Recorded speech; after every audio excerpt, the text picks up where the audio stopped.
I never thought of myself as brave particularly. But looking back, I'm amazed the things I did or lived through. It was an adventure. You know, I won't say boy's own, a bit of that.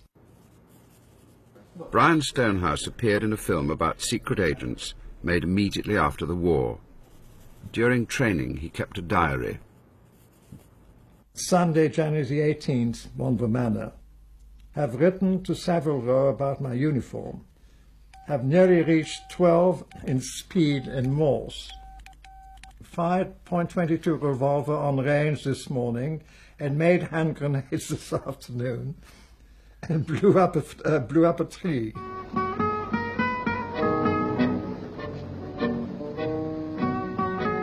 Brian Stonehouse paid a final visit to his parents. He didn't tell them what he was about to do, but his father wrote later how agitated Brian seemed. With the unknown future immediately in front of him, from room to room he moved, playing the gramophone records he'd accumulated, merry French love songs. Played them over and over, as if he knew it would be his last opportunity. Shall we ever see him again? If so, it will not be the old Brian. At best, what he will have been through must have hardened him. At worst, have crushed and crucified him. Well, anyway, he must have guessed, and the goodbyes at the station, you see, I always hated goodbyes because the train never leaves. You know, there you are, everybody trying to be brave and so on. The first hours in occupied territory could be particularly nerve-wracking. I done several kilometers to Loche, right through several villages. At the crack of dawn, you know, dogs barked at you going past farms.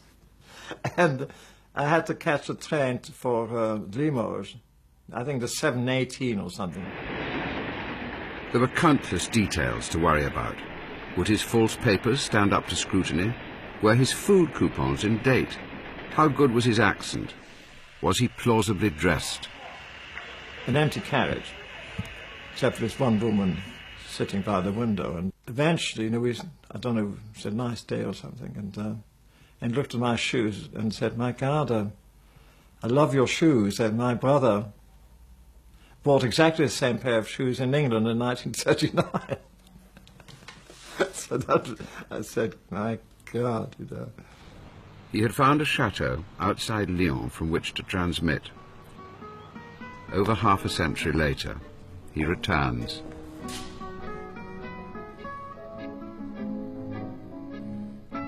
The owner's wife, Elsa Jourdain, had been a fashion model. We had met, according to his cover story, in Paris before the war, in the fashion world. And I was drawing for Vogue magazine in Paris. Well, of course, none of it is true. But this was just a cover story. His courier, Christian, brought him more and more messages to encode and transmit. The workload was getting dangerously heavy.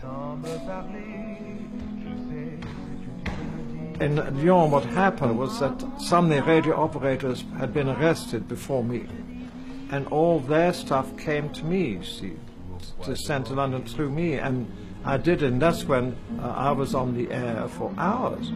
I radioed London and told them that being on the air this long, I was committing suicide.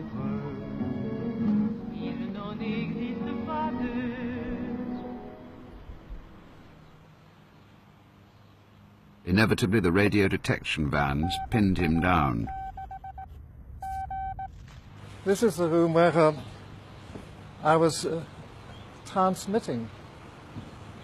And I think a piece of the antenna was up there. I tried to pull it down and didn't take all of it. And then I hid the set in the bottom of the lift shaft, but I forgot a piece of antenna with the insulator at the end, and that was found. So I couldn't deny anymore that I'd had a set here, a transmitter. That's how it happened. extraordinary being back here again.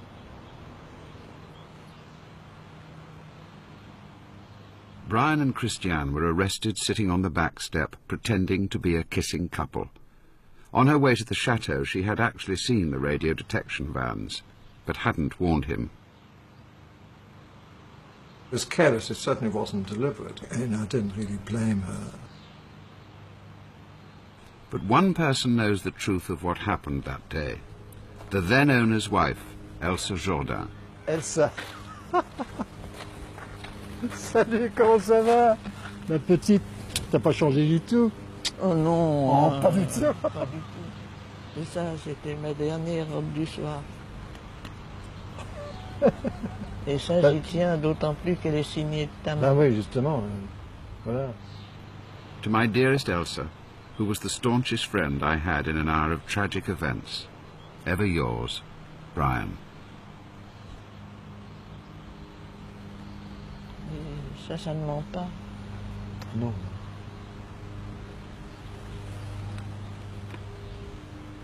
C'est des événements qui ne s'oublient pas. No.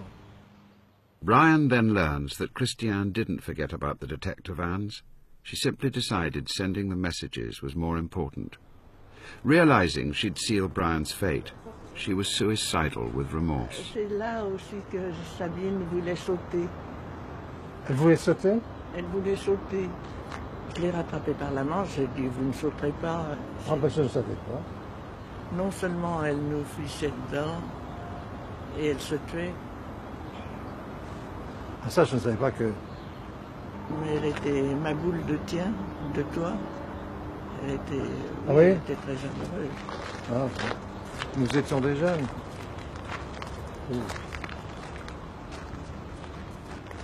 Brian was kicked, beaten and dragged up this path into captivity. After 3 days' interrogation in Lyon, Brian made just one admission, that he was not a French artist, but a British officer. I thought I'd be shot as a spy. And I wanted my family to be able to trace me after the war. That was the reason, main reason for declaring myself British. He was sent to Gestapo HQ in Paris. My question was always to gain time. You don't lie. I'm not a good liar, because if you lie, you have to be able to remember what lies you told.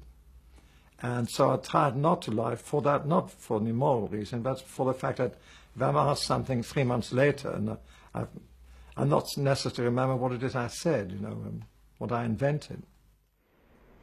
One of the Gestapo's holding cells. The walls bear the marks of its occupants.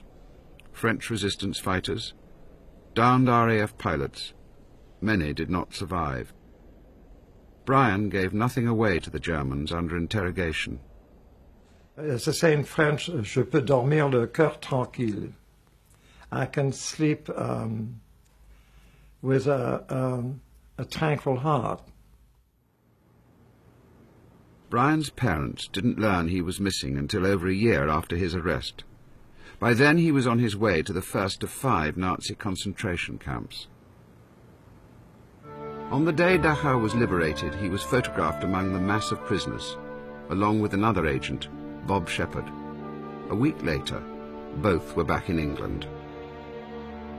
Bob and I were in full uniform, and sort of somewhere near the Albert Hall, I don't know why, and a funeral went past.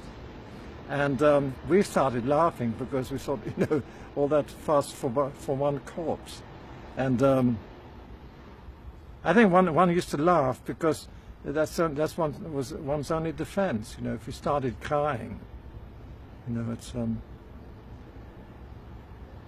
sometimes I feel now, if I start crying, I won't stop.